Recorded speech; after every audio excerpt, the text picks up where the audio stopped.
นาธิบดีสีจิ้นผิงนะคะขึ้นมาเป็นผู้นำของจีนค่ะความหวังสูงสุดของผู้นำคนนี้ก็คือการทำให้จีนก้าวขึ้นมาเป็นมหาอำนาจอันดับหนึ่งของโลกในหลายๆด้านและกำลังเบียดไปแทนที่สหรัฐมากขึ้นทุกทีนะคะสหรัฐเนี่ยเขาครองตำแหน่งมาหลาย10 ปีแล้วแต่คุณผู้ชมมีการประเมินกันว่าในอีกไม่กี่ปีข้างหน้าหรืออาจจะ10 ปีข้างหน้าก็ได้สหรัฐเนี่ยอาจจะตกขอบแล้วจีนเนี่ยขึ้นมาผงาดแทนที่นะคะผู้นำสหรัฐอย่างโดนัลด์ทรัมป์ก็เลยเกิดความหวาดกลัวแล้วก็ทำทุกวิถีทางเลยสกัดกั้นไม่ให้จีนไล่ตามทันเขาปฏิบัติการสกัดดาวรุ่งชัดเจนมากทีนี้ด้านไหนบ้างล่ะที่จีนพัฒนารุกหน้าไปมากจนทำให้สหรัฐเนี่ยหวาดกลัวจนถึงทุกวันนี้เราไล่ดูกันทีละด้านเลยค่ะด้านแรกด้านเศรษฐกิจ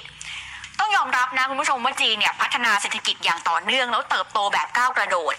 จากประเทศที่ยากจนแล้วพุ่งพรวดขึ้นมาอย่างรวดเร็ว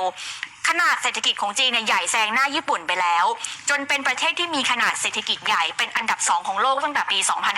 2543 นะคะยิ่งในยุคของประธานาธิบดีสีจิ้นผิงแล้วก็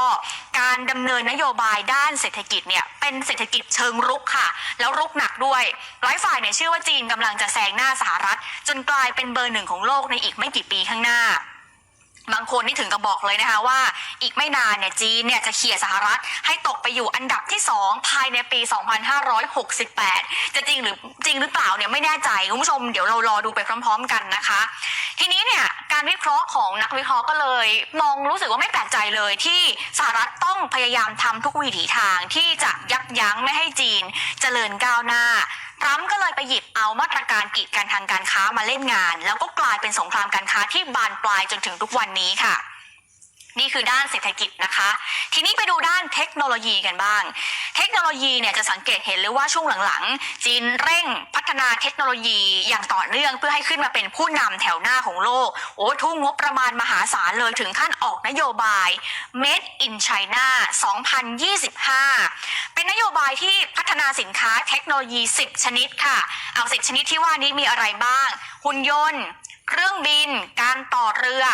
ผลิตรถยนต์แล้วก็ส่งเสริมภาคเอกชนให้พัฒนาผลิตภัณฑ์ของตัวเองเพื่อที่จะให้ไปเป็นอันดับหนึ่งของโลกแทนที่สหรัฐให้ได้ผลก็คือบริษัทของจีนเนี่ยเติบโตแบบก้าวกระโดดแล้วขึ้นมาอยู่แถวหน้าอย่างรวดเร็วที่สำคัญเนี่ยเขาได้รับการยอมรับด้วยนะคะอย่างหัวเว่ยเนี่ยเป็นตัวอย่างที่ชัดเจนมากหัวเว่ยเป็นบริษัทสื่อสารโทรคมนาคมที่ใหญ่อันดับ1ของโลกไปแล้วและกำลังจะก้าวเป็นอันดับ1ในการพัฒนาเทคโนโลยี 5G ค่ะประเทศครึ่งค่อนโลกก็ให้ความยอมรับอยากจะให้หัวเว่ยเข้าไปช่วยพัฒนา 5G ให้หน่อยรวมถึงสมาร์ทโฟนโทรศัพท์ของหัวเว่ยได้รับความนิยมไปทั่วโลกนะคุณผู้ชมแม้กระทั่งในบ้านเราเองก็เหมือนกันยอดขายของหัวเว่ยติดท็อป 5 ของโลกค่ะจีนก็ตั้งเป้าว่ายังไงก็ตามเนี่ยภายในปี 2573 จะต้องขึ้นมาเป็นเบอร์ 1ด้านเทคโนโลยีให้ได้2 ด้านแล้วนะคะด้านที่3คือด้านการทหารค่ะจีนก็เร่งพัฒนาแสนยานุภาพทางการทหารอย่างหนักจนขนาดนี้เนี่ยคือถ้าเราไล่ดูอันดับนะคะตามหลังแค่รัสเซียตามหลังแค่สหรัฐ2 ประเทศเท่านั้นและกำลังทะยานขึ้น